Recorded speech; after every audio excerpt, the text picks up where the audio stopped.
January 13th, 1987, Gallatin County, Montana. Interstate 90 between mile 134 and mile 142. The storm rolled in like a curtain pulled across the prairie. No horizon, no stars, just a white wall swallowing the interstate a mile at a time. Plow operator Eddie Rook logged it in the spiral notebook he kept wedged under the radio. 2241. Whiteout conditions. Wind from the north. Drift across both lanes. He drew a shaky line under it, the way he always did when the weather got mean. On the highway cameras, grainy, slow, the color washed out, headlights flowed east in a thin ribbon, then slowed, then bunched. The variable message sign outside exit 137 flashed through its programmed warnings. Winter storm. Use caution. Change required. At 22:58, it cut to black, blinked, and returned with a message no one in the control room remembered scheduling. Do not merge. Power spike, the supervisor said, tapping a monitor. Reset it. But the reset didn't take. The words kept pulsing above the drifting lanes, the letters haloed with snow. On Channel 19, the truckers teased the storm the way people whistled past graveyards. I'm 2 to the white line, eastbound and down, somebody drawled. A different voice. Visibility's a postcard. If I hit my brakes, I'll find Jesus. The laughter crackled thin. Then little by little, the chatter thinned to static. At 23:16, Trooper Ron Kelleher radioed that he was staging a rolling closure at mile 136, just a few minutes to let the plows clear a path and keep the big rigs from jackknifing. His last transmission, holding traffic on the left. Right lane open. Advise anyone entering from 1 to 37 to... A hiss, then silence. It wasn't panic on the road, not yet. Rows of brake lights glowed inside wind-blown halos. Engines idled. Heaters fought a losing battle. At the 137 on-ramp, cars inched from the feeder road, paused at the merge, and for once, because the sign burned it into the snow, stayed in line. No one moved into the right lane. No one passed. The line stiffened. At 23:41, a woman named Vera Whitlock called 911 from her Buick. She and her 10-year-old son were 3 cars back from the on-ramp, she said, and the snow made the world into nothing. There's a patrol car up there with its lights on, Vera told the dispatcher, and a man walking the median waving his arms. I think he's telling people to keep left. Ma'am, the dispatcher said, we've got a trooper at mile 136. Stay in your vehicle. Keep your heat on. Help is on the way. Vera cupped her hand over the receiver. The boy in the passenger seat drew little portholes in the fog glass with his breath. Somewhere ahead, a horn blared. Somewhere behind, another. The wind carried both away. By 0:03, the plows that should have chewed the road back to blacktop were stalled in a white river. Eddie Rook scrawled again, 0:03. Lost sight of centerline, turning to beacon only. He set the blade down blind, feeling for the crown of the road the way a blind man feels for the edge of a table. His radio spit out one thing, low and mean, not voice, not static, a long tone that climbed like a siren and then flattened into nothing. The control room tried the sign again. Do not merge flickered, dimmed, brightened, as if matching breath. Turn it off, the supervisor said, but the relay thunked and the message stayed. At 0019, a rancher on a frontage road filmed the highway with a brand new camcorder. What it shows, later copied 100 times for the news, is 40 seconds of snowfall and taillights. The wind screaming against the built-in mic. The cars look like Christmas lights in a jar. Then, at the bottom corner of the frame, something moves along the right lane like a black seam opening in the drift. The tape jitters, the rancher swears, the view shakes.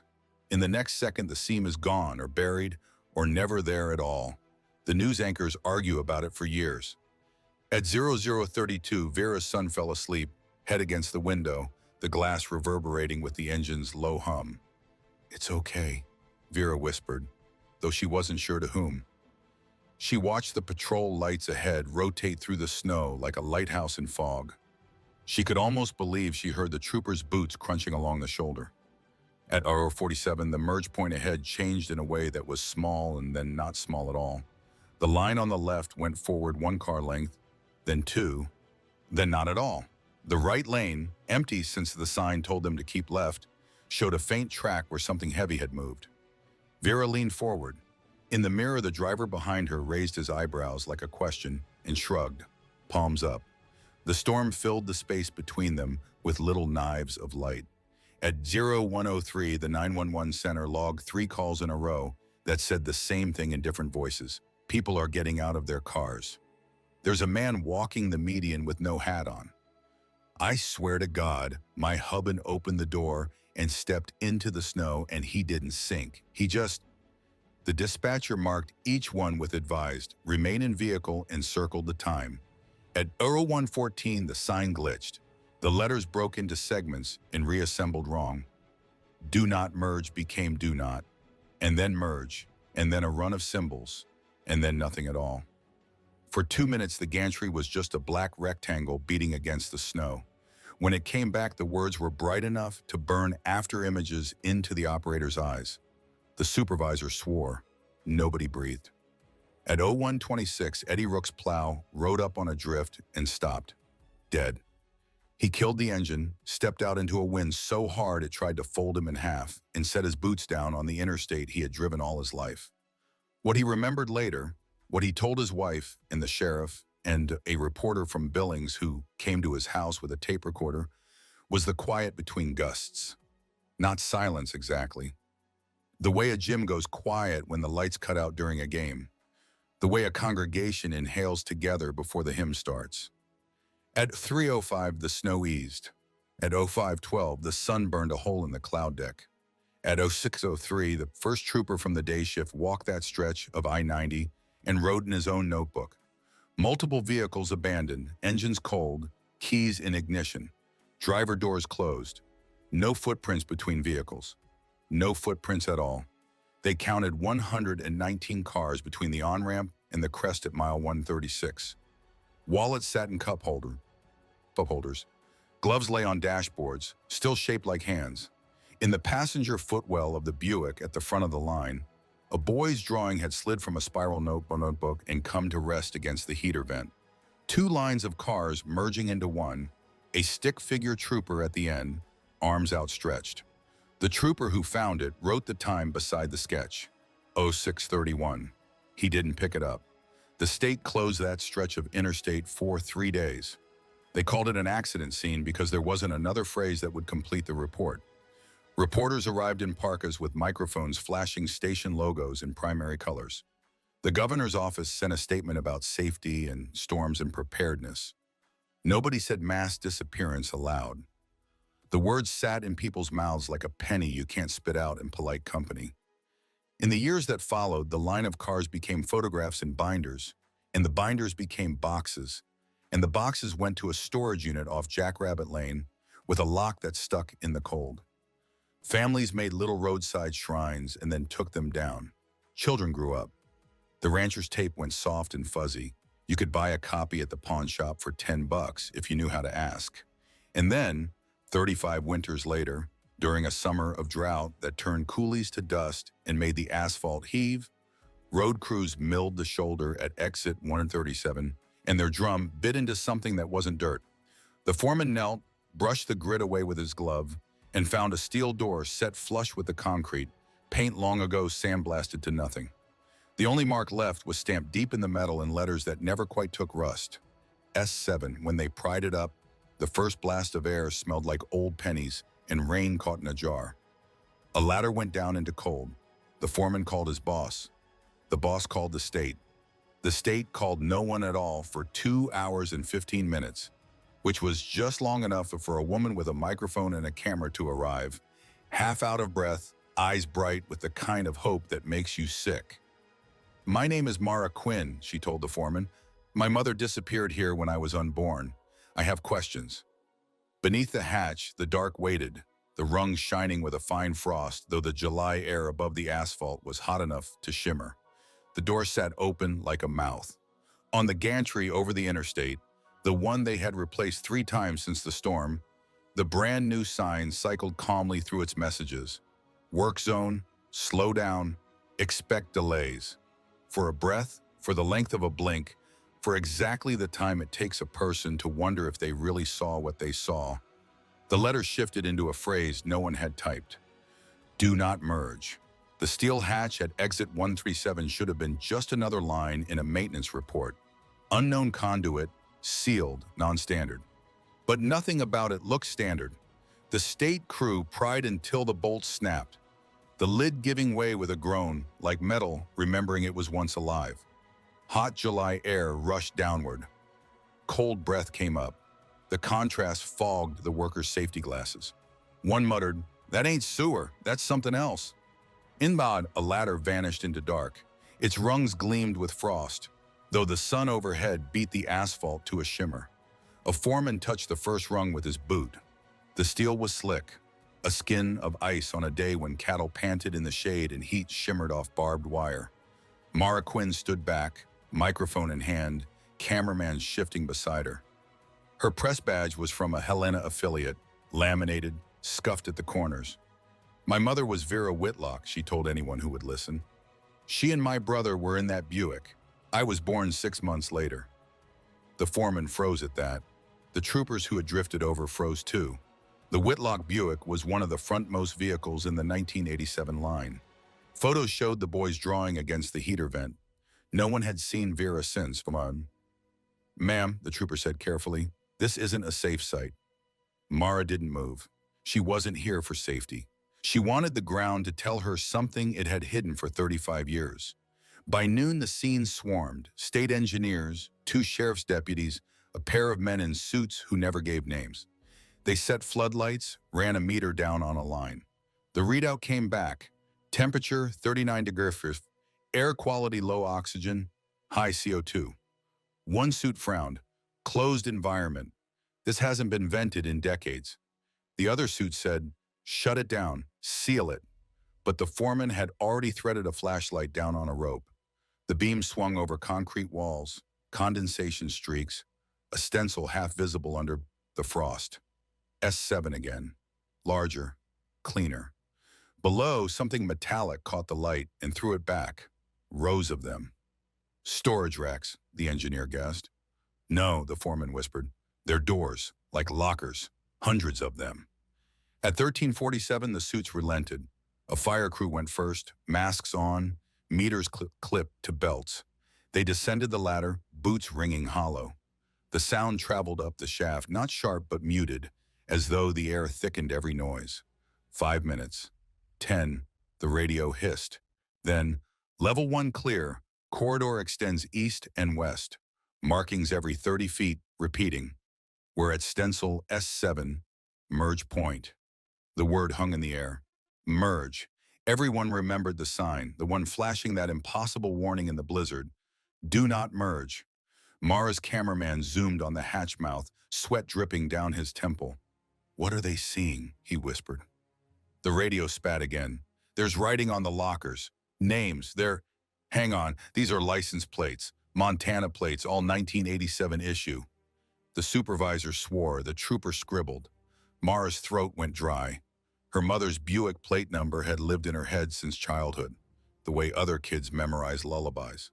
The radio crackled louder. We've got plate numbers running consecutive, like a log. Buick Skylark, Whitlock. Copy? Mara's knees buckled. Her cameraman caught her elbow, lens still running. The world tilted, the heat pressing down, the smell of old pennies rising. Below, the fire crew panned lights across the lockers. Frost filmed every surface. On some doors, handprints showed. Bare, desperate, frozen mid-smear. At 14:06, one fireman's mic caught 3 knocks against steel. Deliberate, spaced, long, short. The same rhythm survivors had whispered about but never proved. Above ground, every radio at the site buzzed the same beat. 2 long, 1 short. The suits paled. Seal it now, one barked. But Mara Quinn stepped forward, voice sharp, breaking 35 years of silence. My mother is down there, and I'm not leaving until I know what you did to her. The hatch yawned, black, waiting. The air below exit 137 felt wrong. Even through their masks, the fire crew coughed. Condensation clouded their visors. Their helmet cams, grainy, washed in green light, sent back a corridor lined with frost-rimmed lockers. Each door carried a stamped Montana license plate number, the paint still sharp under ice. The camera panned one row, 4B992, 4B93, 4B94, every plate consecutive as if cataloged. The line continued into shadow. Hundreds. On the surface, the suits crowded the monitor. "This isn't DOT infrastructure," one said flatly. The other shook his head. "Then who built it? And why log plates?" At the edge of the frame, one locker stood ajar. Inside, something pale sagged. The fireman leaned closer, beam steady. A pair of gloves, leather, stiff with frost, still curved to the shape of hands. Mara Quinn's knuckles whitened on the rail above the hatch. "Keep going," she whispered, though no one had asked her. At 14:22, the crew radioed. "There's another marking. Painted red, reads S7, merge complete. Copy?" The word landed like a stone dropped into water. Merge. It was the word the gantry had burned into snow, the word dispatchers circled in 1987 transcripts. Static fuzzed the feed. When it cleared, the firemen were clustered around another locker. The number stenciled on it was Vera Whitlock's Buick plate. The door was sealed tight, edges iced shut. "Mara," one trooper said quietly, "don't." But she was already climbing down. Cameraman slung behind her, ignoring the suit's barked protests. Her palms burned on the frosted rungs. The corridor swallowed her whole. Floodlights caught her face in pale flashes. Eyes wide, jaw clenched, breath loud inside the mask. Someone shoved over her head at the ladder. She stumbled to the Buick's locker. The plate gleamed like it had been polished yesterday. She reached out, fingertips brushing metal. Cold leapt into her bones. The cameraman's lens zoomed. On the inside of the frost, faint and smeared, was a handprint. Small, a child's. Mara's breath hitched. "Eli," she whispered, her brother's name. The radios popped. All at once, every locker door rattled. Not random, in rhythm. Two long, one short, metal booming like 100 fists drumming the same code. Up top, the troopers cursed, backing from the hatch. The suits barked orders, phones out, voices tight. But down below, the sound pressed against skull and skin alike. Mara pressed her forehead to the cold metal of her mother's locker. "I hear you," she whispered. Her recorder, one she had clipped to her jacket for the piece, blinked red. On its display, lines of text crawled across, though it wasn't built for text at all. Count equal 120, ledger intact. The cameraman swore, fumbling to zoom. The locker rattled harder, bolts squealing in their housings. Something on the other side knocked back. 3 sharp blows, long, short. Then silence. The crew leader's voice came hard through the static. "We're pulling out. Now, this whole quarter's coming alive." But Mara didn't move. Her frozen hand lay on her mother's license plate as the words scrolled once more across her recorder's alien screen. Subject 121, Quinn Mara. The locker corridor hummed like a tuning fork, the frost vibrating on steel. Mara's breath fogged the inside of her mask. She couldn't tear her hand from the cold metal. Part defiance, part magnetism. Her recorder, still blinking red, spat another impossible line of text across its display. Ledger updated, subject 121, recorded. The fire crew backed toward the ladder, boots clanging on steel. One hissed, "She's triggering it, get her out." But the lockers answered first. A syncopated rattle rolled down the row. 2 long, 1 short. Every door shuddered. The sound climbed into the concrete, into their bones. Mara jerked back, gasping. Behind the frost, the child's handprint was fading, like something withdrawing deeper, erased by the cold. She slapped the locker door with her palm. "Don't leave! Eli, don't you leave!" The cameraman caught it all, her voice cracking, the steel vibrating, the recorder's display crawling with new lines. A count migrating. Stand and be counted. Then the corridor lights flickered. For a breath, everything went dark. In that instant, Mara swore she saw shadows between the rows. Figures standing in groups of 3, heads tilted, lips moving. When the lights flared back, the corridor was empty again. The suit's voices erupted over the comms from topside. Seal it! Pull them out! That's an order! But Mara stayed planted, eyes locked on the Buick's plate. The frost across its surface pulsed faintly, like veins lit beneath skin. The fire crew leader cursed. He grabbed her arm. Move or you die down here. The cameraman panned once more before the lens shook, his footage capturing a single new smear inside the locker glass. Larger this time, a woman's palm. Mara's knees gave, her mother's hand. The recorder bled one last line before the leader dragged her bodily toward the ladder. Balance unstable. They climbed fast. Frost cracked off boots, helmets knocking the rungs. As Mara was shoved into daylight, the hatch mouth seemed to sough, exhaling cold. Above, the troopers shoved the lid into place. The steel teeth clanged shut. One suit barked, "Weld it, now!" Mara tore the mask off. Her hair stuck wet to her cheeks. "You can't," she shouted, voice hoarse. "You can't bury them again." The suit leaned close, voice calm but cutting. "If you keep pushing, Ms. Quinn, it won't just be your family on that ledger. It'll be everyone you love." Mara's cameraman whispered behind her, lens still rolling.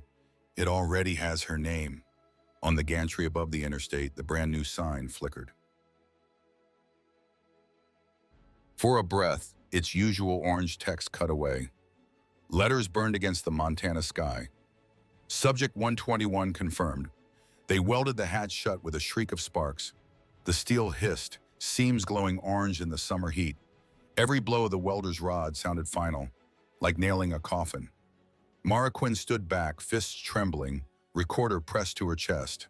Its screen still glowed faintly through the fabric of her jacket, as if alive. She whispered into it. Time code 1452, corridor below exit 137 sealed by order of state officials. License plate lockers confirmed. Subject 121 added, me. Evidence suppressed. Her cameraman lowered the lens. Mara, you saw it, didn't you? She nodded once. My mother's hand, my brother's too. The suits muttered with the sheriff. Troopers shifted uneasily. None of them looked at her. They were glad to have the steel closed, glad to pretend nothing had stirred beneath. But Mara knew the sound. The knocks had rolled through her bones the same way people remembered lullabies. She had grown up hearing them in dreams. Two long, one short. She thought they were nightmares. Now she knew they were calls. At 1507, the digital sign above the interstate flickered again. Drivers slowed, honking, confused. For 3 minutes, it froze on a single phrase. Count equals 121. The trooper scrambled. The supervisor killed power at the breaker, but the letters burned on as if etched in sky. Mara's cameraman caught every frame. When the sign finally went dark, the suits hustled them off-site. This is state property. No further comment. You're trespassing. Mara pushed the microphone into the nearest lens. My name is Mara Quinn. My family vanished in '87. The state knows where they are. They buried them beneath this road. The suit's eyes cut through her. You want to live to air that? Then stop. They pushed past. Welders packed. The crowd thinned. By dusk, only the orange scorch mark on the asphalt proved anything had been opened. Mara and her cameraman sat on the tailgate of their van, heat wavering off the blacktop. She unzipped her jacket and pulled the recorder free. Its display pulsed once more. Balance destabilized. Next account pending. Her throat tightened. She pressed record. They think welding the hatch solves it, but it's in the air now. It's in the circuits. It has my name, and it's counting. The cameraman rubbed his eyes. Mara, if this ledger's real, if it eats people into numbers, then why you? Why now? The recorder answered in text neither of them could ignore. Because she stood witness. The sun slid behind the mountains. The interstate sighed with evening traffic. And faint from nowhere, 3 knocks carried on the hot wind. Long, long, short. Mara's pulse matched it. She whispered into the mic. I think the ledger just woke up again. 2 nights later, Mara Quinn sat in her apartment in Helena, curtains drawn against the streetlights. The recorder lay on her desk, its red light blinking even though she hadn't touched it since Gallatin. The tape inside should have ended hours ago, but it kept turning, Silent, endless. Her cameraman, Jake, hunched beside her editing bay. He had spliced the locker footage into a clean segment, plates glistening under frost, the handprint, the knocks rattling in unison. Every time the video hit the moment where the recorder scrolled Subject 121, Quinn Mara, his stomach dropped. This isn't just local news, Jake said. His voice was hushed, like the walls themselves might be listening. If we air this, it's national. Mara stared at the frozen frame of her mother's locker. It has to be. But the suits had warned her, if you keep pushing, it won't just be your family. At 23:14, her landline rang. She froze. The number glowed private on the tiny screen. She answered. Static hissed, then a voice she hadn't heard in 35 years, her mother's. Mara, don't merge. The line clicked dead. Her hand shook. Jake swore, ripping the phone cord from the wall. How the hell? The recorder chimed, its LCD scrawling new text. Count equal 122. Ledger expanding. Mara whispered, Who's 122? At that instant, Jake's laptop screen went black. Then letters burned across it in blocky orange, like the gantry over I-90. You are. Jake shoved back his chair, white-faced. No way, I didn't touch that thing. The recorder's reel clicked, spitting faint audio. It wasn't Mara's voice, it was Jake's, though he hadn't spoken yet. Subject 122 present, camera witness confirmed. Mara gripped the desk. It's not just counting the vanished, it's counting anyone who sees. The overhead light flickered. 2 long pulses, 1 short. The room's air grew heavy, electric. Jake slapped his laptop shut, breath ragged. We kill the story. Right now, we burn the tape. You want to end up in one of those lockers? Mara shook her head slowly. If we don't tell it, it spreads in the dark. That's worse. She clicked the recorder off. For the first time since Gallatin, the red light dimmed. Relief flooded her chest, but then her laptop chimed. On the black screen, a new line scrolled. Not orange, not white. Blood red pixels. Ledger does not need permission. The apartment went silent. Outside, traffic on Rodney Street faded. In the hush, both of them heard it again. Faint but deliberate. 3 knocks against the wall. Long, short. Mara closed her eyes. It's here, Jake. It followed us home. The recorder blinked back to life. Its screen showed one final line before the power in the apartment cut and everything drowned in dark. Balance seeks witness. When the light snapped back, every lamp in the apartment blazed at once. Too bright, humming like floodlights. Mara shielded her eyes. Jake swore, stumbling for the breaker box. He yanked the switch. Nothing dimmed. The bulbs glared until, one by one, they popped, glass raining to the floor. Silence after. Only the recorder's reel turning, patient, hungry. Mara grabbed her coat. We can't stay here. Jake shook his head. Where do you want to go? It tagged me. It tagged you. It'll follow. Then we find where it started, she said.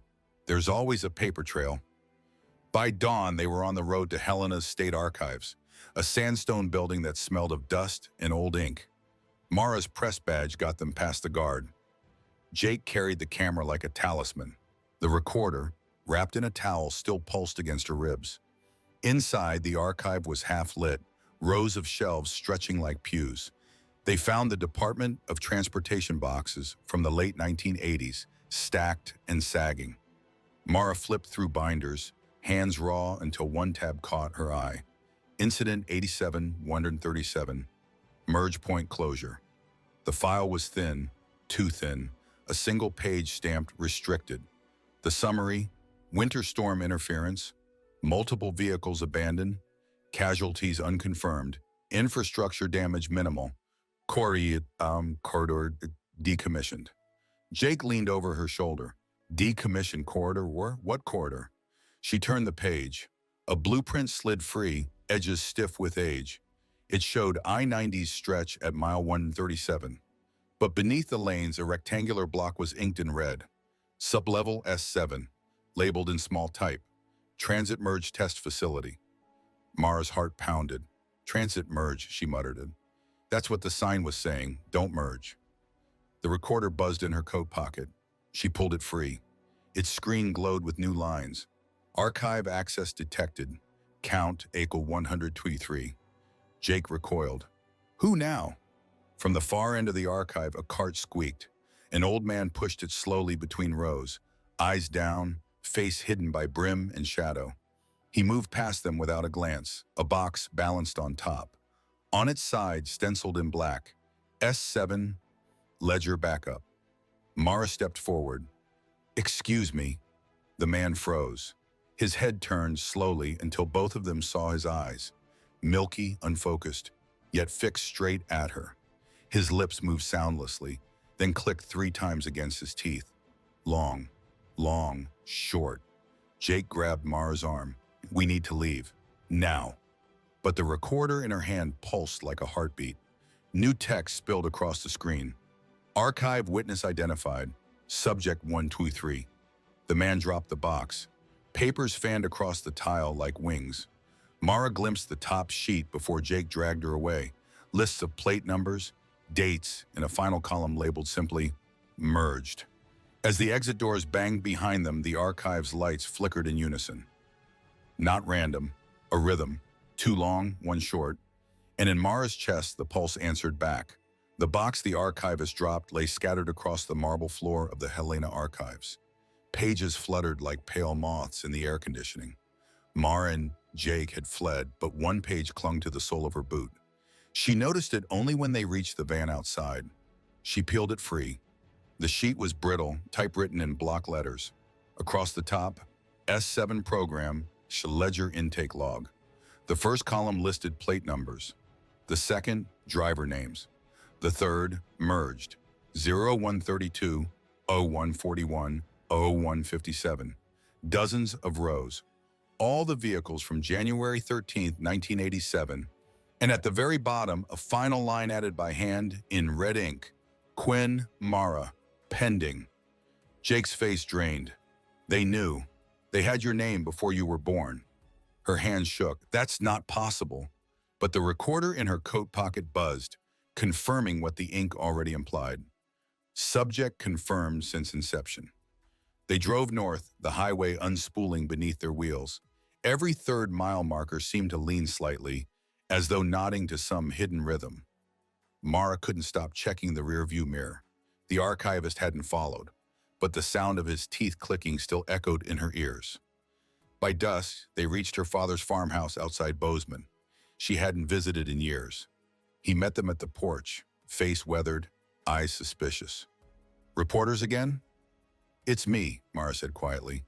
He blinked. Recognition cut through the suspicion. But instead of relief, his mouth tightened. You shouldn't have opened it. Her chest clenched. You knew, huh? Inside, the farmhouse smelled of cedar and old books.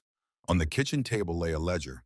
Not the kind glowing on her recorder, but a leather-bound notebook, pages yellowed. Her father placed it in front of her. I tried to burn it, wouldn't catch. The entries were careful, dated, each one noting the storm, the vehicles, the disappearances. At the bottom of the January 1987 page, a different hand had signed in ink. Witness, Whitlock. Mara stared. Mom signed this? He nodded once. They made her. Jake scanned the pages with the camera. Who is they? Her father's gaze drifted to the window, the dark pressing against the glass. Highway Department, military, whoever funded S7, doesn't matter. What matters is the count. It doesn't stop. It moves. Every time someone looks, it writes them in.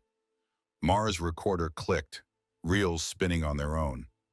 A hollow voice bled through the speaker, flat, sexless.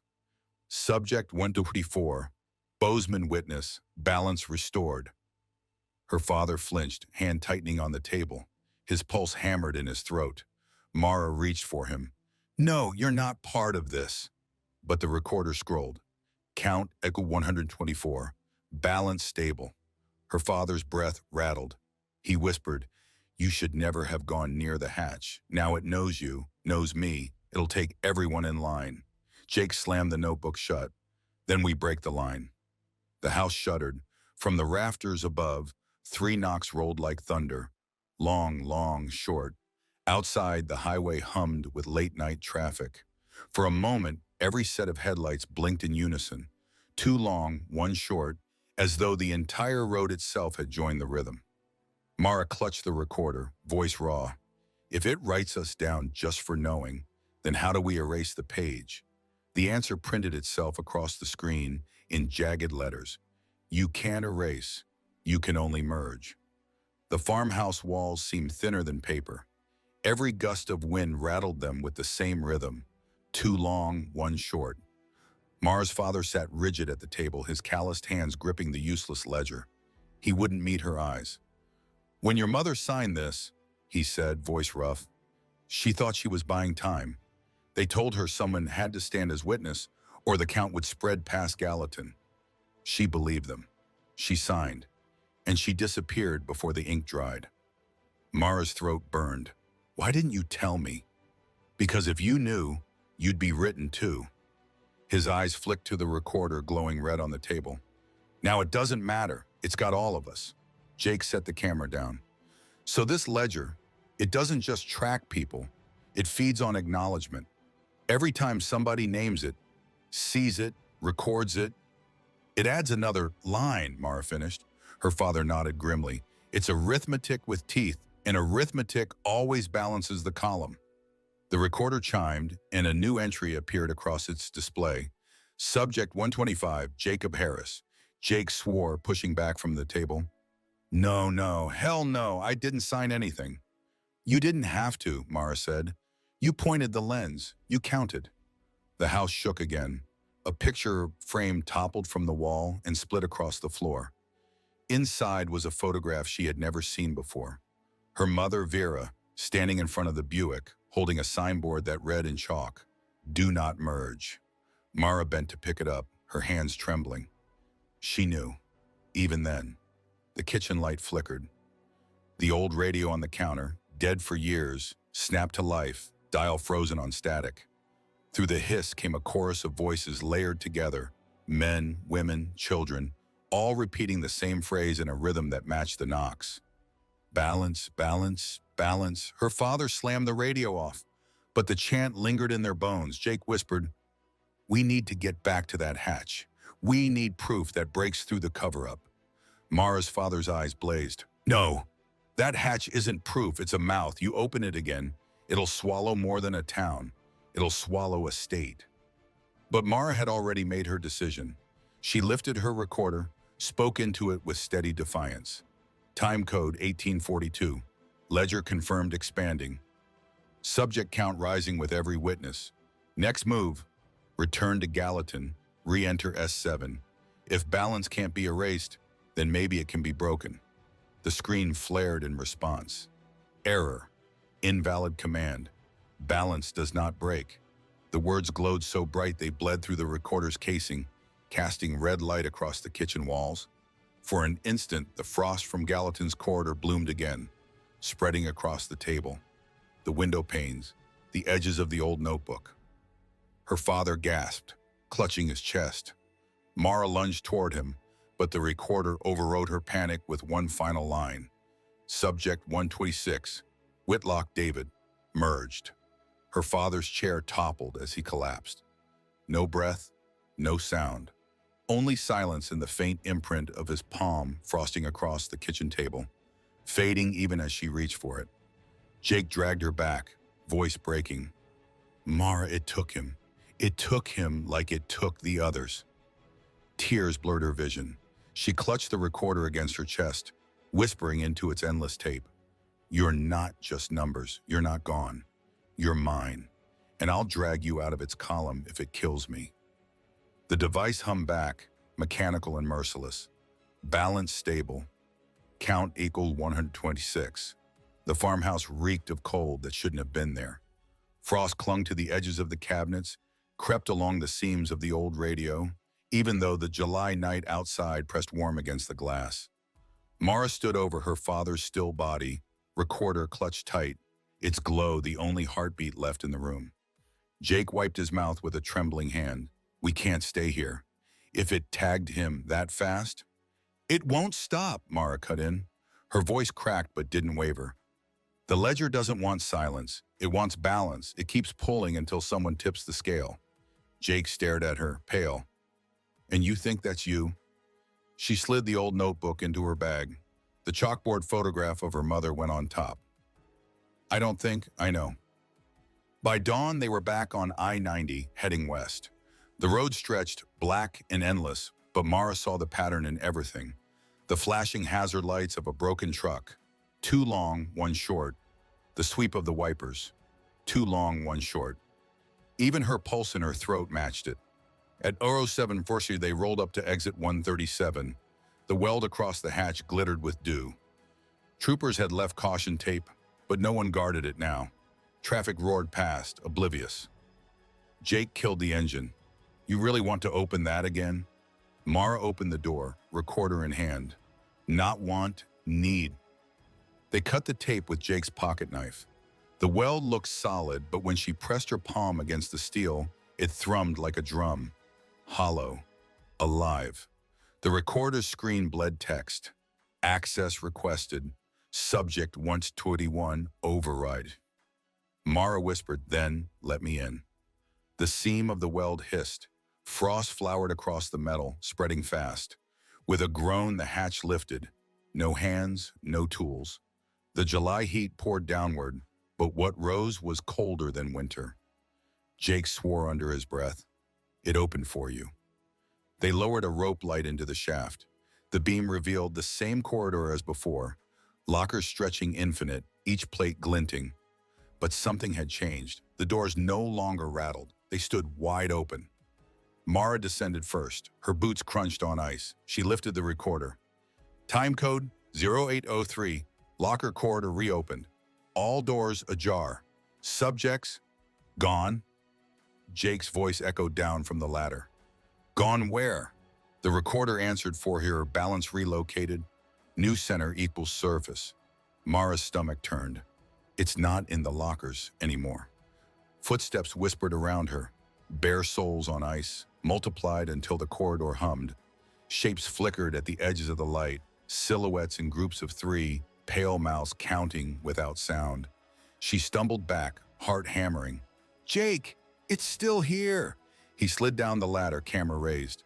His light caught a wall at the corridor's end, a mural she hadn't noticed before, half buried in frost. Painted in crude strokes was a highway interchange, two lanes converging into one. Over it, scrawled in red, do not merge. The recorder clicked once, and a hollow voice spilled into the frozen air. Subjects relocated. Ledger ascends. Surface integration in progress. Mara's breath froze white in front of her. She turned to Jake, eyes wide. It's not waiting down here anymore. It's climbing into the roads. Above, the highway thundered with morning traffic. Every third car horn blared in the same rhythm. Long, long, short. Traffic over I-90 thickened with the morning rush. From the corridor below, Mara could hear it, 1,000 engines humming in synchrony, a living pulse. Every third horn seemed to blare the rhythm. Two long, one short. Jake steadied the camera on the mural, his breath frosting the lens. It's not underground anymore. It's in the highway itself. Mara lifted the recorder. Its display scrolled lines so fast they blurred, but one phrase repeated, sharp and insistent. Count equal 127. Surface integration confirmed. Who's 127? She whispered. The answer came above them. A car skidded on the shoulder, brakes screaming. Tires spun, but no one was inside. The sedan idled, driver's door closed, engine humming on its own. Jake scrambled up the ladder. He swung the hatch open just in time to see the car roll to a stop at the ramp, hazard lights flashing, two long, one short. He shouted down. It just added someone else, right now. Mara's chest tightened. It's feeding live. They hauled themselves out of the shaft. The air outside was bright, glaring, but wrong. A row of cars had stopped along the merge lane, drivers slumped over their wheels, eyes open but unseeing. Their mouths moved in perfect rhythm, counting. Mara stumbled forward. We have to stop them. Jake grabbed her arm. How? You saw the logs. Once it writes them in, they're numbers, not people. The recorder in Mara's hand pulsed. New words etched across the screen. Ledger seeks witness. Witness breaks or balances. Her voice cracked. It's giving me a choice. The slumped drivers spoke in unison, words torn by static, carried on their own breath. Do not merge. Do not merge. Mara turned on Jake. If witness can break it, then maybe that's why it keeps tagging me. Why my mother signed. Jake's eyes widened. You mean sacrifice. She shook her head fiercely. No, not sacrifice, leverage. The recorder chirped, reels spinning faster. Through its tiny speaker, a hollow voice intoned, Subject 102.1, command required. The merge lane groaned under traffic. Horns screamed the rhythm. Headlights blinked in triplets. The entire highway was a ledger now, a live column of engines and steel. Jake aimed the camera at her, desperate. Then say something, Mara, before it counts the whole damn state. She raised the recorder to her lips. Her voice shook, but the words came sharp. Time code 0911, subject 121, command, break. The screen spat error after error. Invalid, invalid, invalid. The voices in the cars rose to a shriek. Frost laced across their windshields, though the sun blazed overhead. Then the recorder stopped. It hummed once, low and final, and printed a single new line. Merge interrupted. Balance destabilized. The drivers in the stopped cars gasped as if waking from drowning. Some screamed, some sobbed. Horns died out. The rhythm shattered. But farther down the interstate, traffic snarled. Headlights began blinking again. The ledger wasn't gone. It was spreading. Jake's camera trembled in his hands. Mara, you didn't stop it. You just moved it. The recorder's display pulsed, darker than before. Surface expansion equals phase 2. Count escalating. Mara clutched the device, bile rising in her throat. Then we're running out of time. The sirens began before dawn broke fully over Gallatin County. Patrol cars screamed up the interstate, lights bleeding blue and red across asphalt already packed with stalled vehicles. Troopers leapt from cruisers to find lines of drivers slumped against steering wheels, mouths moving in silent unison. 2 long, 1 short. Jake filmed everything, breath ragged. It's phase 2, he muttered. It's not picking single people anymore. It's swallowing lanes. Mara clutched the recorder tight. Its display pulsed like a fever. Count out of 157, 163, 172. Surface spread active. Her stomach turned. Every refresh added more names, numbers climbing like a clock. She could almost hear the ledger writing. Scrape of pen across paper, mechanical, endless. Trooper Kelleher, the son of the trooper who'd vanished in 1987, grabbed her shoulder. You're Quinn? The reporter? Yes, his jaw tightened. My father was on duty that night. If you know something, you tell me now. Mara's throat closed. She wanted to tell him everything, the hatch, the lockers, her mother's handprint, her father's death hours ago. But before she could speak, the recorder chimed again. Subject 173, Kelleher, Ronald Jr. Kelleher's eyes glazed for half a breath. His lips twitched with the rhythm. Then he blinked hard, shaking it off, but his name was already inked in. Jake swore under his breath. It doesn't need consent anymore, just proximity. Engines wailed up ahead. A semi jackknifed across 3 lanes, its headlights strobing exactly in the rhythm. Drivers poured from their cars in panic, only to freeze in place mid-step, mouths opening in the same cadence. The air itself felt thick with numbers. Mara shoved the recorder at the trooper. Then help me. Your family's already in it. We need to find the core before it spreads past Montana. He stared at her, torn between rage and belief. Then he nodded once. There's one place nobody touches without clearance. Old Diot Relay Hub north of here. Been dark since '87. My father's last call came from there. Jake hauled the camera over his shoulder. Then that's where we're going. They wove through stalled traffic, horns and hazard lights blaring in a syncopated choir. Frost crept along guardrails despite the July heat, patterns etched like tally marks. Every third post bore 3 slashes carved deep into the steel. By the time they reached the Diat hub, a squat bunker half sunk into a hillside, the recorder's count had climbed over 200. The front gate hung open, chain cut long ago. Inside, fluorescent lights buzzed weakly, though the building had no power feed. In the main hall, racks of dead servers loomed like tombstones. Mara raised the recorder. Its display pulsed brighter than ever. Phase 2 core detected. A low hum filled the bunker, rhythmic, mechanical. In the center of the floor, an old relay cabinet stood open. Inside, coils of wire glowed faintly red, frost breathing in and out like lungs. Jake's lens zoomed tight. That's it. That's where it lives now. The recorder clicked, reels whirring faster. A hollow voice bled through, flat and merciless. Witness required, balance pending, choose. Mara's heart pounded.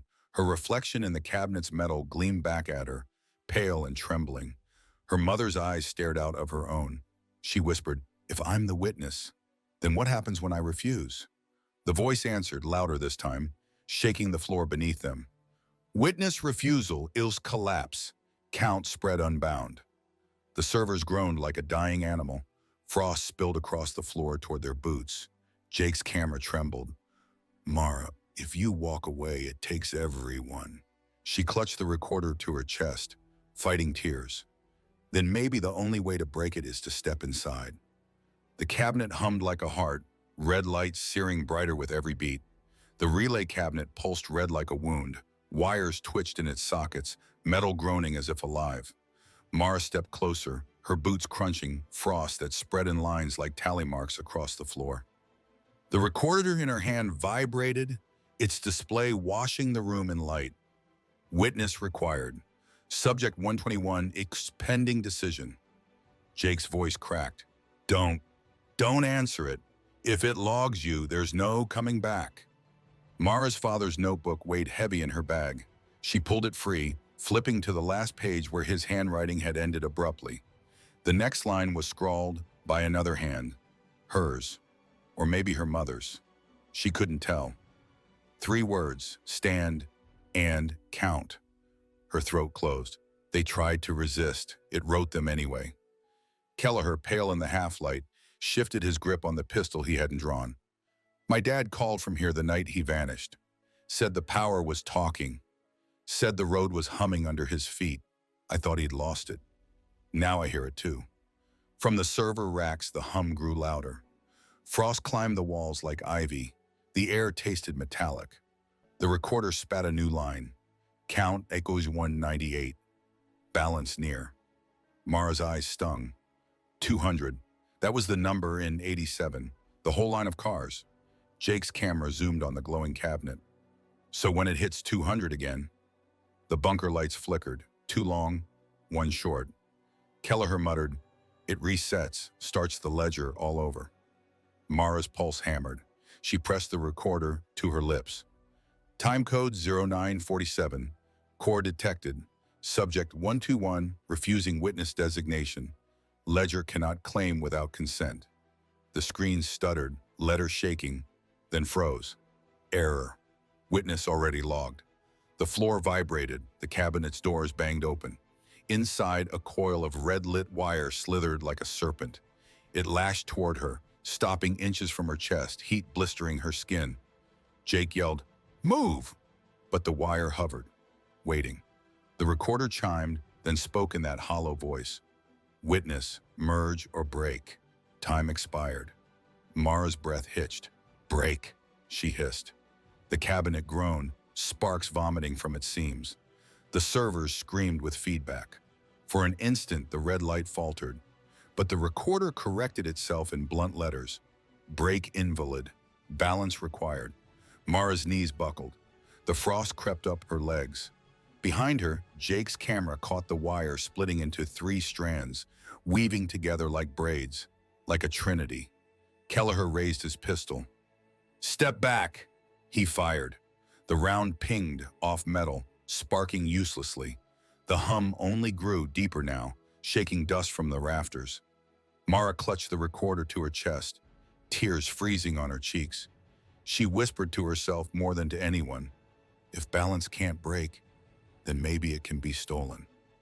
The recorder pulsed, almost like it had heard her thought. Query received. Balance transfer possible. Jake's head snapped toward her. Transfer to what? The hollow voice answered from every speaker, every wire, every wall. To another witness. The frost on the floor spread faster, curling toward Jake's boots, toward Kelleher's. The hum shifted, eager. Mara screamed into the recorder, "Not them, me!" The red light seared brighter and the coil lunged. The coils of red wire whipped through the air, splitting into 3 luminous strands. They hovered between Mara, Jake, and Kelleher like predators deciding which throat to strike first. Frost cracked beneath their boots. The recorder screeched with feedback, then scrolled new lines.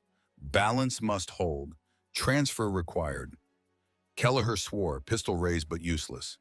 It's choosing. It's going to take one of us. Jake's camera shook in his hands. He'd been filming since they entered. The lens pointed straight into the light. His voice cracked. If it wants a witness, then maybe it only needs the record, not the person. Mara spun toward him, eyes wide. No, it marks anyone who sees. You're already logged. The recorder confirmed mercilessly. Subject 122 locked. Jake's face drained of color. Then it's Mefumi. The coils snapped toward him. He stumbled back, hitting the server racks with a hollow clang. His camera fell, lens cracking on the floor. The recorder glowed so bright it burned Mara's hands. Transfer initiated. Stop! Mara screamed. She lunged between the coils and Jake, the heat blistering her skin. The recorder pulsed against her chest, matching her heartbeat. A hollow voice poured from every corner of the bunker. Witness may assume. Ledger will not resist. Balance restored if accepted. Jake's voice broke. Don't do it, Mara. It'll erase you. It'll lock you in like the others. Her mother's chalkboard photo weighed heavy in her bag. Do not merge.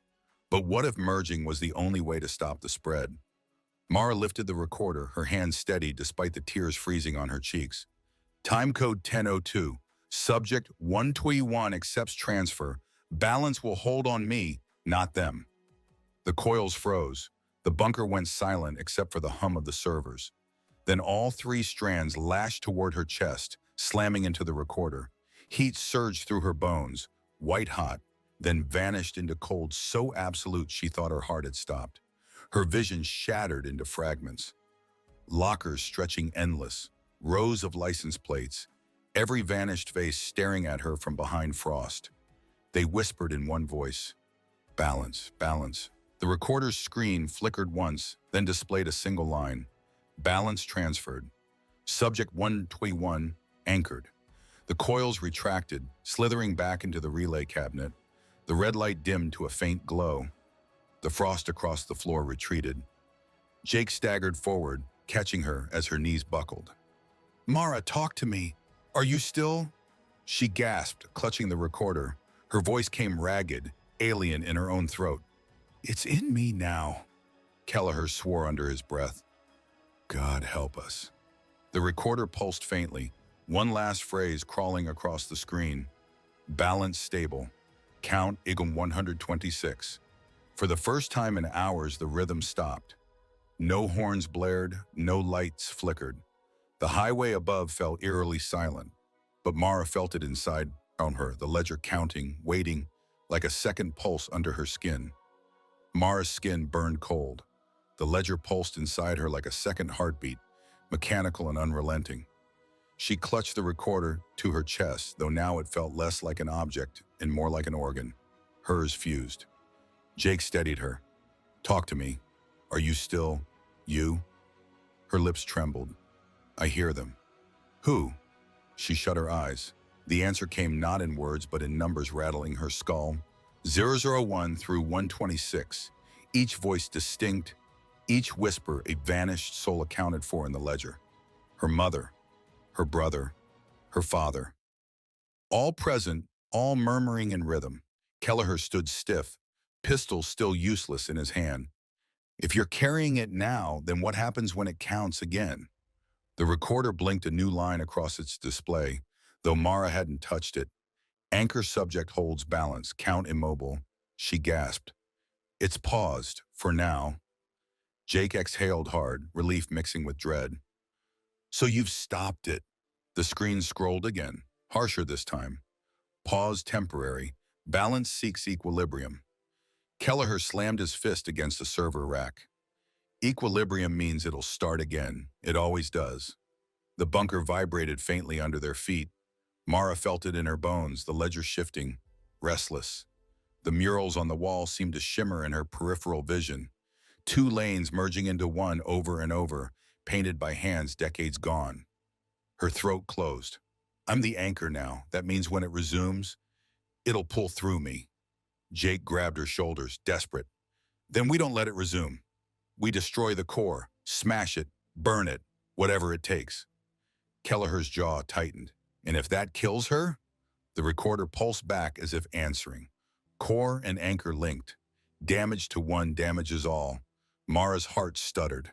She could feel her mother's handprint, her father's fading breath, her brother's small fingers, all lodged in her veins now, carried with her. If I die, she whispered, they all die with me. The bunker's overhead lights buzzed, then flashed twice long, once short. The pattern never stopped. Jake looked around wildly. Then what's the alternative? Just let you carry it until it eats you? Mara steadied her breath, clutching the chalkboard photo of her mother from her bag. The words "do not merge" stared back in fading chalk. Maybe that's the point, she murmured. Maybe witness isn't meant to stop it. Maybe witness is meant to hold it, contain it, so no one else merges. Kelleher stepped forward, face shadowed. That's what they made your mother do. That's why she signed. The recorder flared again, bleeding across its cracked screen. Witness chain confirmed. Next transfer cycle incoming. Jake shook his head, voice breaking. Cycle? Mara, that means it'll pass again. It won't stop with you. It'll keep hunting for anchors until... His words trailed. The floor vibrated harder. Frost spread up the server racks. Mara pressed the recorder to her lips. Then I have one chance. To choose who holds it next. To rewrite the chain. Her voice echoed, alien, as if carried by 100 vanished throats at once. If Ledger wants balance, then I'll decide who pays. The coils inside the cabinet stirred again, twitching like nerves ready to fire. The screen pulsed. Transfer seed ready. Anchor may nominate. Jake's eyes went wide. Don't even think it, Mara. But her gaze had already locked on him. The coils in the cabinet twitched like they were listening. The recorder pulsed in Mara's hand, letters crawling across the screen with a terrible patience. Anchor may nominate. Transfer pending. Jake backed away, camera dangling from his neck. Don't look at me like that. You're not passing this thing to me. Mara's jaw clenched. If I don't, it chooses on its own. It'll tear through everyone until the chain lands somewhere worse. Kelleher's voice cut sharp. Then give it to me. They both turned. His pistol hung loose at his side, eyes hollow but steady. My father vanished into this thing.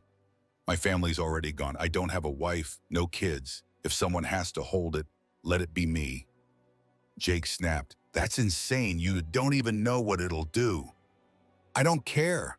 Kelleher stepped closer, chest squared. It's in my bloodline anyway. Better it ends with me. The recorder answered in jagged script. Subject 127. Eligible. Mara's pulse hammered. She saw it plain. Her friend, her ally, standing ready to be swallowed. And the ledger eager to oblige. She shook her head violently. No, that's exactly what it wants. A clean transfer. A chain that never breaks. The recorder's glow deepened, casting red shadows across their faces. Frost bloomed across the floor, splitting tiles. Voices bled from the wires in overlapping whispers. Merge, merge, merge. Jake grabbed Mara's shoulders. Then don't play its game. Nominate no one. Force it to stall. The recorder chimed, harsh. Nomination required. Failure equals chain collapse. Count escalates. Kelleher raised his chin. Mara, if you stall, it'll take everyone on the road. You saw it spread. Pick me. End it. Her throat tightened. Her mind screamed no. But the hum in her blood, the ledger counting, Whispering, clawing, pushed her toward a choice. She pressed the recorder to her lips, voice trembling. Time code 1034. Subject 121 refuses nomination. Ledger doesn't get to choose. I do. The display flickered, letters breaking apart, then reassembling. Override detected. Witness declares null. The coils screamed, snapping against the cabinet walls. Frost shattered into shards across the floor. The whispers from the wires rose into a shriek. Mara's vision blurred. She saw the corridor of lockers again. Doors yawning open, numbers scrawled infinite across steel. Her father's voice, her mother's hand, her brother's small laugh, all echoing into static. Then the screen froze. Balance destabilized, chain nullified. Jake's eyes went wide. What did you do? The cabinet doors blew open with a thunderclap.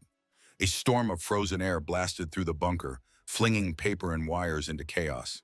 The coils writhed free, no longer red but black, shivering like shadows cut loose from bodies.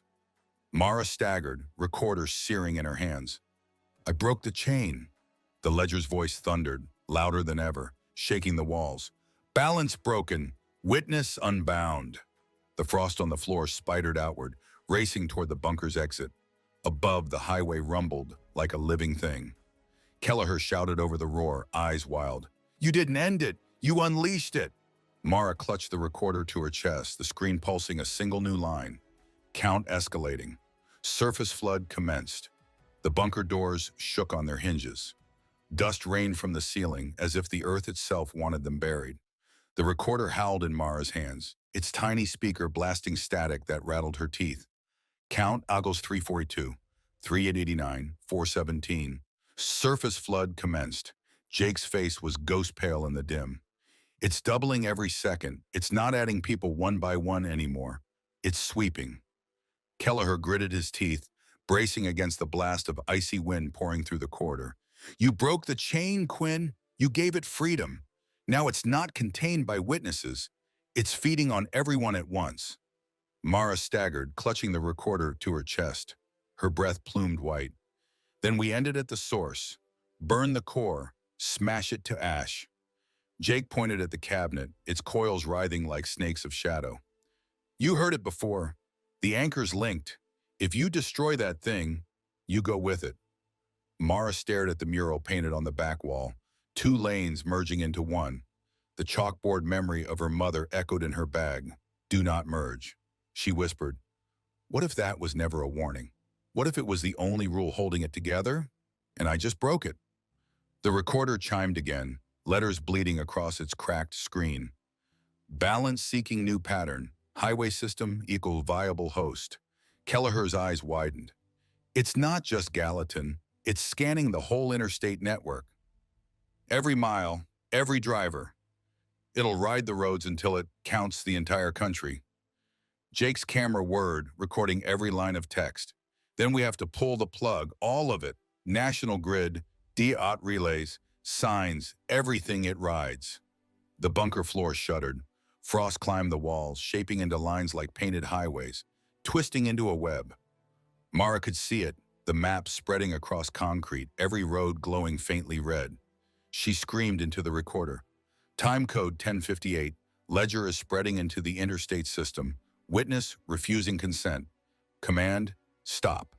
The screen spat jagged symbols, then one cruel word. Invalid. The roar above them intensified. Outside, horns blared in perfect rhythm, hundreds of them at once. Tires screeched. Somewhere far up the interstate, a pileup thundered like the earth breaking. Kelleher grabbed Mara's arm. If it spreads through the grid, there's no stopping it. But if we keep it here, if you pull it back inside yourself, maybe you can lock it again. Mara's stomach turned. You mean carry the weight of every driver on the interstate? That's suicide. Jake shoved the camera toward her. Then what's the alternative? Let it count until there's no one left? The recorder pulsed, words scrawling in harsh red. Anchor may reassume. Balance at cost. Mara's pulse hammered. She saw flashes. Her father's frost-marked hand, her mother's chalk warning. her brother's drawing of merging cars. All of them trapped in the ledge, all of them waiting. Her voice broke. If I anchor it again, it doesn't stop. It just waits. For the next cycle, for the next me. The coil of wires in the cabinet lunged, slamming against the floor, spreading black frost toward her boots. The recorder shrieked, its final line for the moment. Decide, and my balance cannot wait. The bunker shook, and above them, the interstate wailed like a living, endless throat. The bunker groaned like it was splitting in two. Frost webbed up the walls, carving glowing highway grids across the concrete. Every road in Montana flickered red in Mara's vision, a pulsing map that wasn't on any wall but inside her skull. The recorder howled. Count Eagle 672, 710, 748. Merge rate accelerating. Jake covered his ears, face twisted in panic. It's pulling in whole counties now. Farmers, truckers, everyone on the road.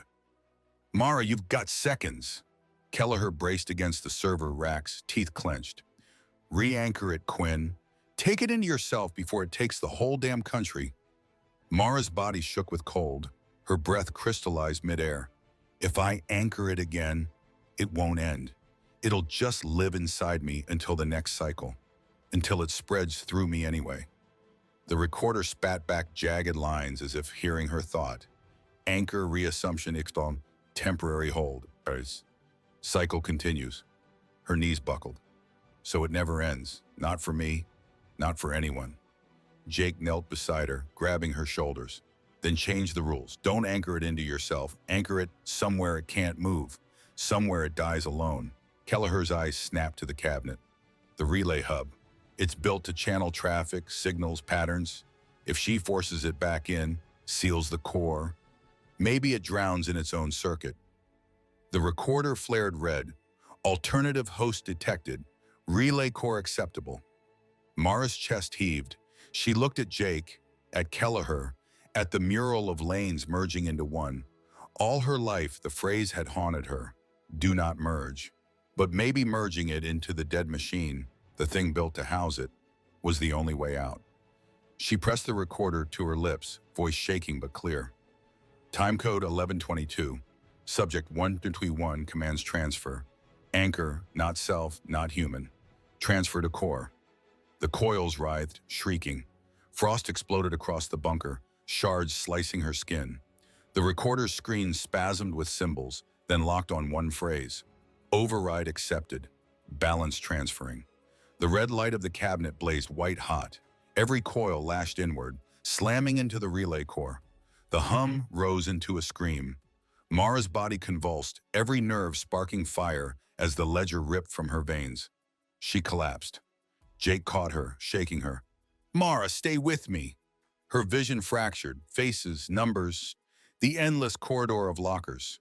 For a breath, she saw them all, 126 subjects staring back, frost on their lips, whispering her name. Her mother's hand reached through the blur. Stand. Count. The light imploded, the coils snapped into the core with a thunderclap. The frost recoiled, silence hammered the bunker. The recorder slid from Mara's hands onto the floor. Its screen flickered weakly, then printed a final line. Transfer complete. Anchor out relay core. Balance sealed. The glow died. The hum ceased. Above, the horns fell silent on I-90. Jake looked at the dead cabinet, breath ragged. Did it work? Mara's pulse fluttered faint. She whispered, it's locked. For now. Kelleher holstered his pistol with shaking hands. Then God help whoever digs up this place next time. The recorder went dark, its reels frozen. But in the silence, Mara still heard it deep in her chest. One last echo. Two long, one short. For the first time since Gallatin, the world felt still. The bunker was quiet but not safe, like the moment after lightning strikes, when you know the ground is still hot beneath your feet. Jake kept the camera rolling, its cracked lens catching the pale outline of the relay core. The coils inside had gone rigid, frozen mid-lash, locked in place by ice so thick it looked carved from marble. Kelleher ran his fingers along the frost. It's in there now, buried in the machine. But a lock is only good until someone finds the key. Mara stirred on the floor, Her skin was clammy, her breath shallow, but she forced herself upright. We bought time. That's all we ever could. Jake knelt beside her. But you're not carrying it anymore? It's not inside you? She hesitated. Her heart thudded once, twice. Steady, but under it, faint, she felt the echo, two long, one short. A shadow pulse she couldn't shake. Her eyes met his. It left a scar. The recorder lay silent on the floor, its screen black. She picked it up gingerly. For a moment it seemed dead, just plastic and tape. Then faintly, a red dot pulsed once and vanished. Kelleher noticed. His face hardened. You need to bury that thing, deep, where no one can dig it up. Jake shook his head. No, it's evidence. Proof. If we destroy it, they'll bury this like they buried everything else.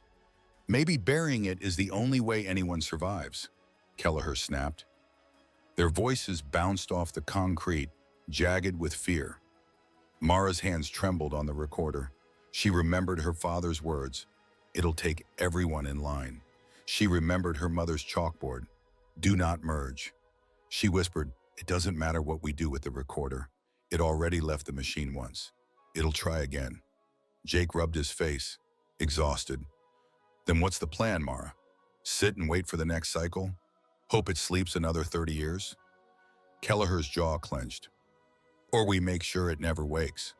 Mara stood shakily, staring at the dead cabinet, the frost already melting into rivulets on the floor. The ledger is a system, and systems don't just vanish, they migrate. If we can force it into a dead end, somewhere it can't spread, maybe we end it for good. Jake frowned. Like where? The recorder pulsed once in her palm. Its screen flickered to life with words they hadn't commanded. System relocation pending. Searching for new host. Mara's blood ran cold. It's already looking. A tremor rolled through the bunker, faint but unmistakable. Dust sifted from the rafters. Outside, a single horn blared on the interstate, long and mournful, then cut short. Jake lifted the camera, his voice a whisper. What if the new host isn't human? What if it chooses the road itself? Mara pressed the recorder tight against her chest, whispering through clenched teeth. Then we have to choose before it does. The screen brightened again, scrolling new text that showed them all. Host options detected. 1. Human witness. 2. Transport network. 3. Global grid. Kelleher swore under his breath. Jesus, it's not just highways anymore. It's the whole damn world. Mara's chest heaved. The ledger was awake, restless, hungry. And this time silence wasn't safety. Silence was only the breath before the scream. The recorder's screen glowed in Mara's hands, its cracked glass bleeding red light across her skin. Host options detected. 1. Human witness. 2. Transport network. 3. Global grid. Jake's voice was hoarse. If it jumps into the global grid, phones, satellites, the internet, it won't stop at Montana. It won't stop at America. It'll count until there's nothing left. Kelleher drew a sharp breath, eyes hard. Then we don't give it a choice. He raised his pistol toward the recorder. We end it now. Mara jerked back. If you shoot it, it won't die. It'll scatter. You'll give it the whole world. The recorder seemed to respond, lines scrolling faster.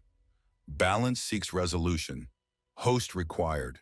Jake shoved the pistol down. Think. The ledger's a system. It needs structure, boundaries. If we dump it into chaos, it'll rewrite everything. We need to trap it somewhere finite. Mara's mind raced. Her father's notebook, her mother's chalkboard, the endless lockers marked with license plates. It never stopped counting, but it only understood systems tied to roads, movement, witness. Her gaze snapped to the mural on the bunker wall, 2 lanes merging into one, painted decades ago as if the ledger itself had left instructions. Transit, she whispered. That's what it was built for. It understands roads, cars, highways. If we force it into a closed system, one highway, sealed forever, it can't spread. Kelleher frowned. What highway? They're all open, all connected. Mara clutched the recorder, voice tight. Not all. There are abandoned stretches, Dead roads nobody drives.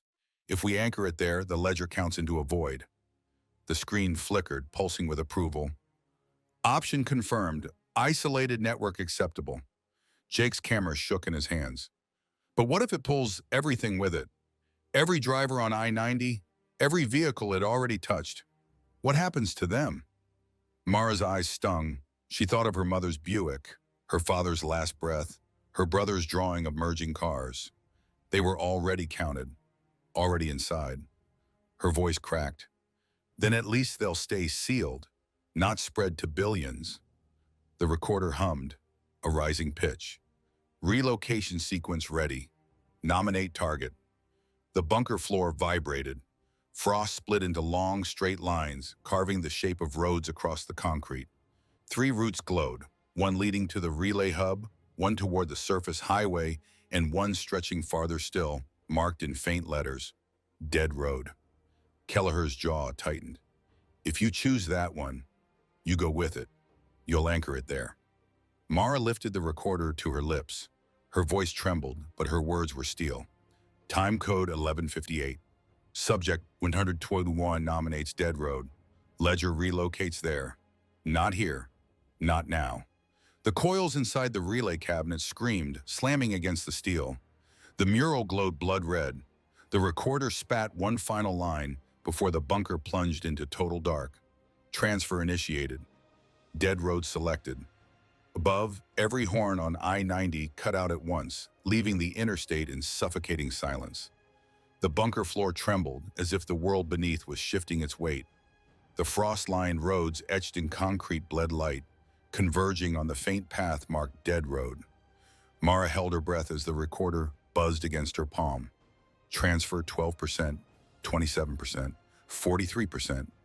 The hum deepened, resonating in their chests. Every light bulb overhead shattered, raining glass like frozen rain. Outside, silence thickened. No horns, no engines, not even wind. It was as if the entire interstate had paused mid-breath. Jake lowered his camera, eyes wide. It's pulling the ledger out of the grid. You actually did it. But Kelleher's face stayed rigid. Until we know what Dead Road is, we can't call this a win. The recorder glowed brighter, spitting new lines in jagged rhythm. Transfer host located.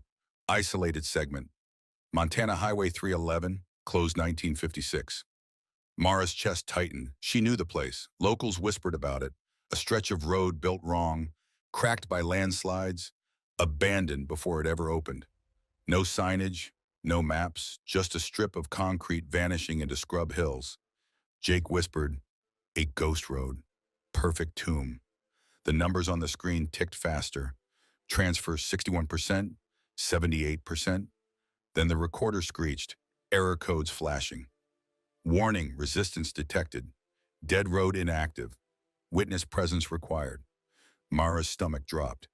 It needs me there, physically, to anchor the transfer.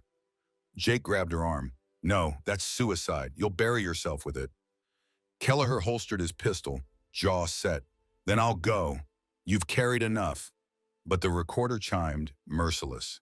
Anchor E, subject 121, non-transferable. Mara's hands shook, but her voice was steady. This was always where it was leading. If I don't finish it, it spills out again. Next time it won't stop at roads.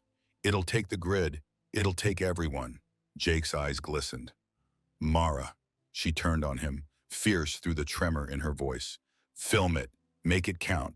If I vanish, let them know why. The recorder flashed one final command. Transfer incomplete. Dead Road coordinates required.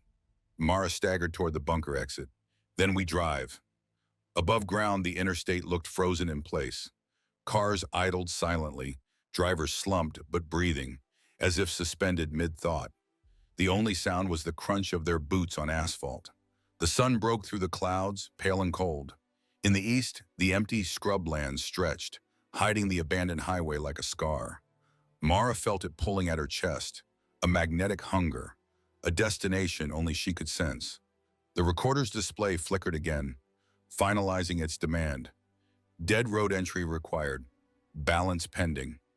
Mara gripped it, whispering to herself, to her mother, to the vanished voices still echoing inside her skull. One last drive. The silence on I-90 was unbearable. Hundreds of cars stood frozen, engines idling, drivers breathing but unseeing. Jake filmed from the passenger seat as Kelleher drove Mara's van east, tires whispering over asphalt that felt more like bone than road. Mara sat in the back, clutching the recorder like a relic. Its screen pulsed steady as a heartbeat. Transfer 81%, 82%. Stalled. Dead road entry required. Kelleher's jaw was clenched hard. Highway 311. Haven't heard that name since my academy days. Locals called it the wrong road. Said engineers paved it over an old trail they should have left buried. Jake panned the camera to Mara. And that's where you're supposed to anchor it? An abandoned stretch no one's drives? Her voice was flat, resolute. A road with no witnesses. A road that can't merge. The van rattled over cracked pavement. The further they went, the stranger the air felt. Thinner, drier, humming faintly in their bones. Crows scattered from fence posts in threes, wings beating in the same long, short rhythm. At 12:46, they passed the last signpost. Road closed. No access. The metal was rusted. The paint flaked. Beyond it, asphalt stretched in a straight line, split by weeds, vanishing into the scrub hills. The recorder glowed brighter. Coordinates confirmed. Dead road entry required. Mara's chest ached. She whispered, "This is it." Kelleher pulled the van to a stop. The heat outside was blinding, but when Mara opened the door, the air hit her like midwinter. Sharp, freezing. Frost bloomed across the windshield in seconds. Jake's camera shook. "It's waiting for you." Mara stepped out, clutching the recorder. Every step onto the cracked asphalt felt heavier, like the road itself pulled her down. She could almost see faces in the weeds, outlines of drivers, children, her mother, waiting. Kelleher called after her, "You don't have to do this." She didn't answer. She knew the ledger's rhythm in her veins now. It was hungry. It wanted an anchor. And the only way to contain it was to bury herself in the road that led nowhere. The recorder's screen screamed bright. Dead road entry confirmed. Transfer sequence resuming. The ground beneath her feet vibrated. Lines of frost spidered outward along the old highway, glowing red. The weeds trembled, whispering like voices in the wind. Jake shouted, running forward, camera still in hand. "Mara, at least tell me what to say if you don't come back." She turned, tears bright in her eyes, but her voice steady. "Tell them I kept the count here. That it didn't spread. That for once, balance held."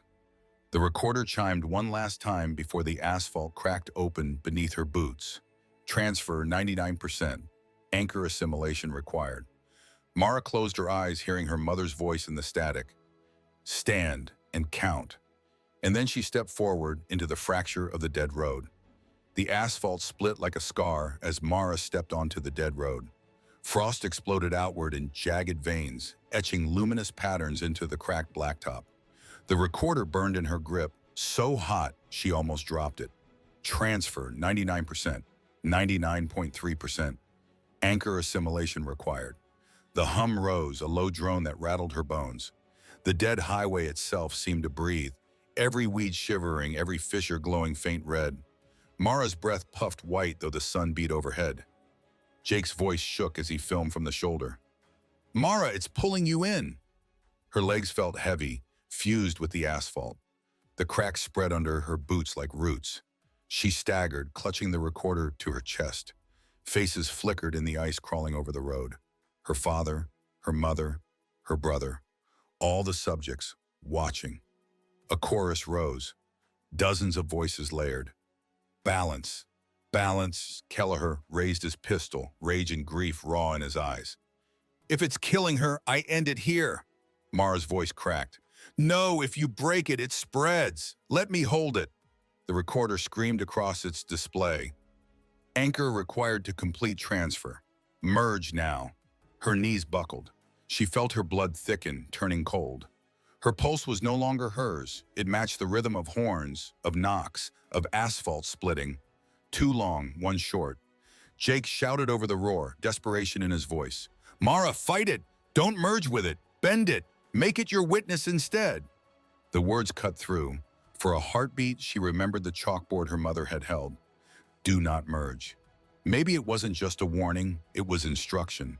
Refuse, redirect, witness on her terms, not its. She pressed the recorder to her lips, whispering through frozen breath. Time code 1304.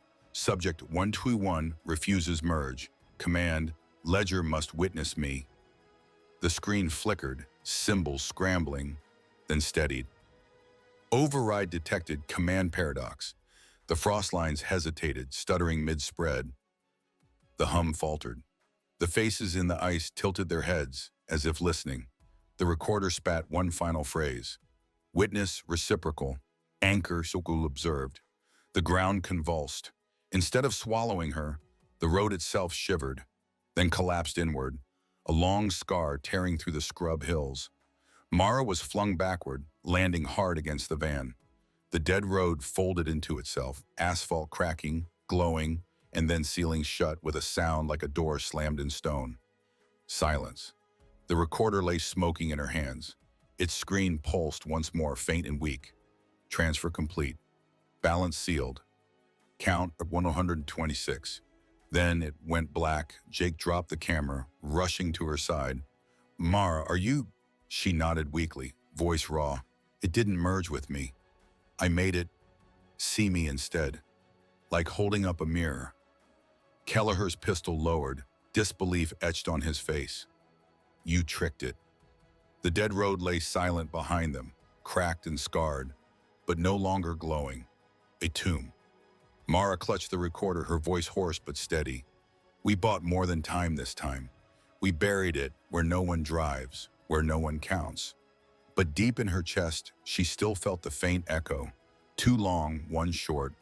Dust settled across the dead road as if nothing had stirred there for decades. The crack that had split wide moments before was gone, sealed over in jagged asphalt. Weeds trembled in the hot wind, but no frost lingered. Mara sat against the van, her chest heaving, the recorder black and inert in her lap. Jake crouched beside her, camera dangling uselessly from his neck. His voice was hushed, reverent. You did it. You sealed it. Kelleher scanned the road with a soldier's suspicion, pistol still drawn. Looks sealed, but looks don't mean safe. Mara's voice rasped, thin but steady. I didn't merge. I made it witness me. That's different. It didn't consume me, it reflected. Jake frowned. So, what does that mean? She held up the recorder. The screen was dead, but the casing felt warm, like a coal cooling in her palm. It saw me, and that was enough to complete the count. For now. Kelleher's eyes narrowed. For now? The wind shifted, carrying the faint smell of burned metal. Mara closed her eyes. Deep inside, she could still feel it. The echo of the knocks. Quieter than before, but there, a scar in rhythm. Jake glanced nervously at the road. Then the question is, how long does a scar like that stay quiet? They drove back in silence, the van bumping over cracked pavement. When they rejoined I-90, traffic had returned to motion. Drivers blinked, confused but alive, as if they had only dozed for a moment. None remembered stalling, none recalled horns and rhythm. Mara watched them pass, a bitter knot in her chest. They don't even know how close they came. At a rest stop outside Livingston, Jake uploaded a portion of the footage. If they see this, he said, maybe it won't happen again. Maybe we can warn them. But when the file finished, every clip of the corridor, the lockers, the dead road, everything was corrupted. Static. Frost burned into pixels. Only one frame remained intact. Mara clutching the recorder, eyes hollow, whispering, stand and count. Kelleher slammed the laptop shut. It doesn't want to be seen. It erases the proof. Mara shook her head slowly. Not erases. It keeps the ledger clean. If the story spreads, it spreads too. Jake's voice cracked. Then what do wife will do? Pretend it never happened? Her gaze turned east, toward the sealed highway hidden in scrub hills. We bury it. We guard it. And when the knocks come again, someone else will have to stand where I stood. Kelleher's face tightened. And if no one does? The recorder pulsed once in her hand, faint red light leaking through the crack in its casing. A single line scrolled across, ghostly and weak. Balance observed. Cycle sleep. Mara whispered more to herself than them. Then maybe silence is all the time we're allowed. Night fell hard over Montana. Stars pricked the sky, cold and bright, but the dead road lay hidden beneath scrub hills, sealed and silent. From the interstate, it looked like any other stretch of forgotten country, except Mara knew better. She lay awake in the van at a roadside motel, the recorder on the nightstand beside her. It hadn't glowed since Livingston, but she still heard the faint echo inside her chest. Two long, one short. The rhythm of a scar. Jake slept in the next bed, camera hugged to his chest as if it might protect him. Even in dreams, his brow furrowed, haunted. Kelleher sat in a chair by the door, pistol resting in his lap, eyes fixed on shadows as if daring them to move. At 2:11 a.m., the recorder pulsed once. A soft, single flash of red. Mara's eyes snapped open. She grabbed it, breath sharp. Across the cracked screen, 3 words scrolled in dim light. Count to 126. Balance holding. Sleep. Her heart pounded. She whispered, "It's still there. Waiting." The motel air conditioner clicked, sputtered, then droned in the same rhythm. 2 long, 1 short. Mara switched it off, pulse racing. Silence pressed down heavier than sound. At dawn, Jake stirred. "Any change?" She shook her head, slipping the recorder into her bag. "It's quiet, but quiet isn't safe." They drove back west, avoiding I-90, taking farm roads where no traffic hummed in unison. Every mile marker still looked like a tally mark to Mara. Every empty lane a vein waiting to fill. In Bozeman, they stopped at her father's farmhouse. The place stood hollow now, frost stains still etched faintly into the kitchen table.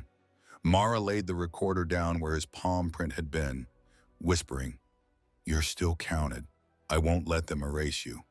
Jake recorded quietly from the doorway. "If this ever airs, it'll sound like madness. No one will believe it." Mara's gaze hardened. They don't have to believe it. They just have to fear the silence when it comes. Kelleher looked out the window, jaw tight. Silence doesn't last. The ledger always wakes. For a moment, the 3 of them stood in the farmhouse kitchen, listening. Outside, the wind rattled the barn siding. Inside, the recorder stayed dark. Then faintly from the floorboards, 3 knocks rolled. Long, short. Mara's eyes closed. She whispered to the vanished voices still etched in her blood, "Not yet. Sleep." The sound faded, the scar remained. The farmhouse was still when morning broke. Sunlight cutting pale through dusty curtains.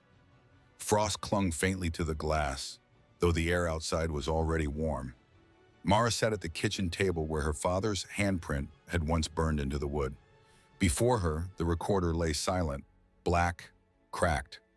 Jake adjusted the camera, recording her in profile. "If this is the end of the story," he said softly, "what do you want them to hear?" Mara didn't look up. Her fingers traced the edge of the recorder, feeling the faint warmth still pulsing within. That balance is never kept. It's borrowed. You don't win against it. You buy time. That's all any of us can do. Kelleher stood in the doorway, pistol holstered, eyes weary but sharp. "And when the time runs out?" Mara's throat tightened. She thought of her mother's chalkboard, her father's notebook, the corridor of lockers under Gallatin, the dead roads sealed in silence. Every cycle, someone stood. Every cycle, someone counted. She pressed the recorder to her lips one last time. Her voice was steady. "Time code 0801, subject 121, final log, balance sealed inside the dead road. Cycle asleep, count holds at 126. For a breath, the recorder stayed dark. Then faintly, letters crawled across the cracked screen. Final entry confirmed. Subject 121 logged. Balance stable. The red dot blinked once, twice, and went out. Silence swallowed the farmhouse. No knocks, no hum, no rhythm. Just the sound of birds outside and the weight of breaths held too long. Jake lowered the camera, eyes wet. It's over. But Mara knew better. Deep inside her chest, buried where no machine could reach, the scar pulsed once more. 2 long, 1 short. She closed her eyes and whispered, not to Jake, not to Kelleher, but to the vanished voices she carried. Sleep, and when you wake again, I'll be ready. The recorder stayed dark, the dead road lay sealed and balance for now held.